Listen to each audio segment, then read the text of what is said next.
बांझ का ताना सुनना किसी भी औरत के लिए सबसे ज़्यादा हार्ट ब्रेकिंग और दुख की बात होती है। लेकिन कहने वाला ये भूल जाता है कि मैं जिससे कह रहा हूँ या कह रही हूँ वो भी एक इंसान है। सब कुछ अपने हाथ में नहीं होता। विधाता कोई चीज़ होती है, नसीब भी कोई चीज़ होती है और अपना शरीर भी, इसके साथ संयोग भी कुछ चीज़ होता है। लेकिन कहने वाले को कभी फ़र्क नहीं पड़ता कि सुनने वाले पर क्या बीत रही है।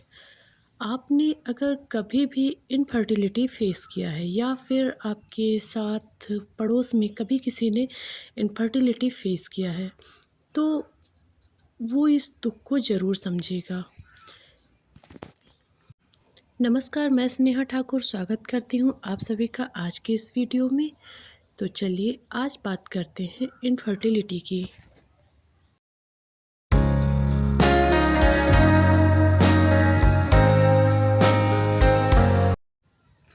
शादी के बाद माँ बनना हर औरत का सपना होता है। शायद ही कोई ऐसी औरत होगी जो कि शादी के बाद माँ नहीं बनना चाहती होगी।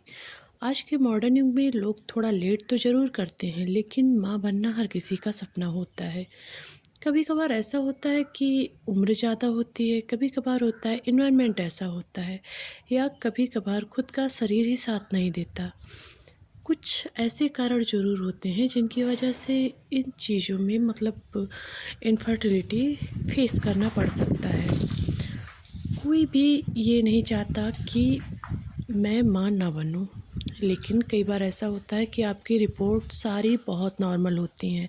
मैंने इसे फ़ेस किया है, 7 साल तक मैंने इसे फ़ेस किया है। इसीलिए मैं ये बात बहुत अच्छे से जानती भी हूँ और समझती भी हूँ कि उस वक़्त जब कोई हमें ताना देता है, जब कोई हमें नीचा दिखाता है, जब कोई सिर्फ़ बच्चे ना होने की वजह से हमारा अपमान करता है, तो हमें समझ में नहीं आता कि हमें क्या करना चाहिए। उस वक़्त बहुत दुःख होता है। सच कहूँ, मैं तो डिप्रेशन में चली गई थी। बहुत एंग्ज़ायटी फ़ील होती है, बहुत सारे सवाल आते हैं मन में, बहुत सारी उलझनें होती हैं और सच कहूँ कोई सुनने वाला भी नहीं होता। यहाँ तक कि आपका जो पार्टनर होता है वो भी शायद इन सब चीज़ों को बहुत नॉर्मल मानता है, क्योंकि जो झेलता है वही समझता है। ये बात जितनी भी कही गई है उससे भी कहीं ज़्यादा सटीक है। रिपोर्ट सही आने के बाद भी अगर आप माँ नहीं बन पा रही हैं, तो मेरी कुछ बातों को ज़रूर ध्यान में रखकर एक बार कोशिश करिएगा, और अगर भगवान ने चाहा तो आप भी सारी प्रॉब्लम से मुक्त हो जाएंगी, मतलब माँ बन सकती हैं। सबसे पहले सुबह उठकर पानी पीजिए, 1 गिलास 2 गिलास नहीं, क्योंकि आप जानते हैं कि हमारी बॉडी में 70% पानी होता है और महिलाओं के लिए पानी बहुत ज़्यादा ज़रूरी होता है। जितना हम कहते हैं, जितना हम सुनते हैं उससे भी ज़्यादा ज़रूरी। लेकिन पानी एक झटके में कभी नहीं पीना है, घूँट-घूँट करके पीना है। जितना आप पानी पिएँगी उतना ही वॉशरूम जाएँगी तो आपके शरीर के जितने भी टॉक्सिन्स हैं सारे निकल जाएँगे।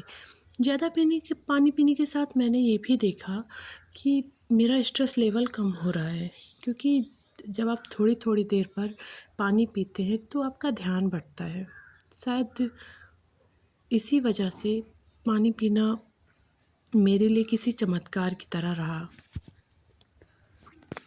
पानी पीने के बाद जो मैंने दूसरी आदत अपने रेगुलर रूटीन में इंक्लूड की, वो था योगासन करना, क्योंकि योगासन महिलाओं के लिए बहुत ज़्यादा फ़ायदेमंद है। ये तो सारे जितने भी रिसर्च हुए हैं सारे प्रूव कर चुके हैं।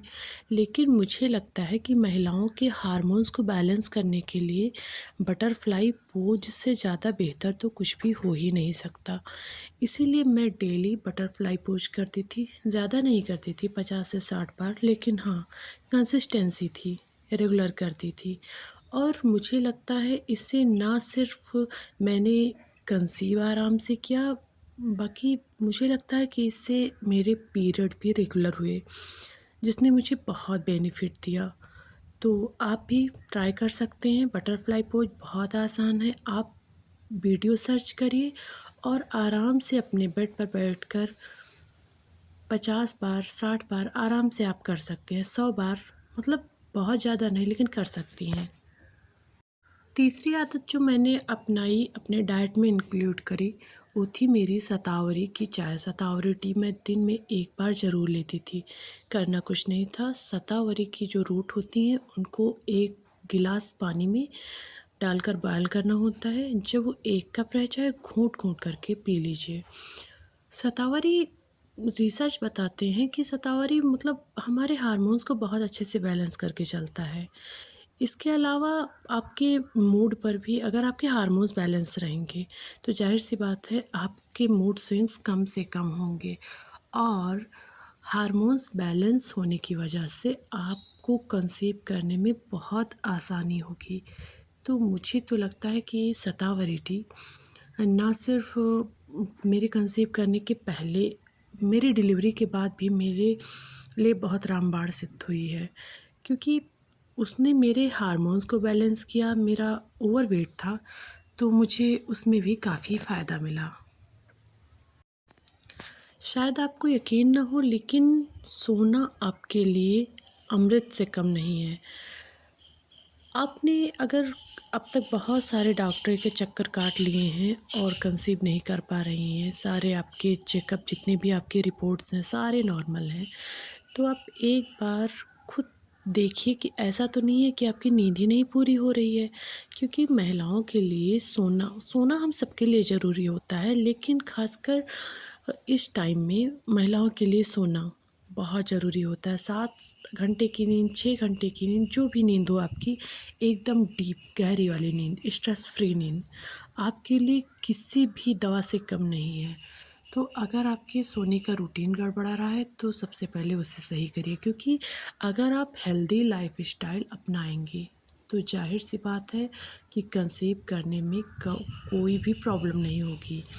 डॉक्टर अपना काम करते हैं, लेकिन आपको भी अपने काम पर फ़ोकस करना चाहिए कि हाँ, मैं पानी बराबर पी रही हूँ, सो बराबर रही हूँ, और इसके अलावा एक्सरसाइज भी कर रही हूँ, अच्छी डाइट ले रही हूँ। अगर सब कुछ करने के बाद आप काम नहीं हैं, एकदम खुश नहीं हैं, स्ट्रेस फ्री नहीं हैं, तो फिर आपके सारे किए कराए पर पानी फिर जाएगा। क्योंकि आप जब स्ट्रेस फ्री होती हैं, आपका माइंड जब रिलैक्स होता है, तो ऐसे हार्मोन्स डेवलप होते हैं, ऐसे हार्मोन्स रिलीज होते हैं, जो कि आपको कंसीव करने में बहुत सहायक होते हैं। तो मेरे लिए ये सारी चीज़ें बहुत छोटी-छोटी सी हैं, लेकिन मेरे लिए बहुत रामबाण सिद्ध हुई, क्योंकि मैंने अपना जो मेरा डाइट था, उसको मैंने बहुत अच्छे से प्रॉपर रखा। मैंने पानी अच्छे से पिया, मैंने तेल कम कर दिया, मैंने चीनी भी कम कर दी थी। इसके अलावा मैं बहुत खुश रहती थी। वेट मेरा, जब मैंने कंसीव किया था तब मेरा वेट 86 किलोग्राम था। मैं मानती हूँ ये बहुत ज़्यादा होता है, लेकिन मैंने कंसीव कर लिया था। अगर आप भी ओवरवेट हैं और आपको लगता है कि आप कंसीव नहीं कर पाएँगी, तो ये केवल एक मिथ है। पहले मुझे भी ऐसा लगता था।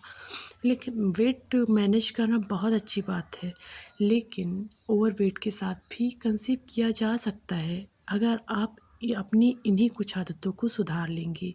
अगर डॉक्टर आपकी रिपोर्ट को नॉर्मल बता रहे हैं, तो फिर ज़रूरत है आपको अपनी लाइफ़स्टाइल चेंज करने की। एक बार लाइफ़स्टाइल चेंज करके देखिए, मेरा यकीन मानिए सब सही हो जाएगा। मिलते हैं अगले एपिसोड में, तब तक के लिए नमस्कार।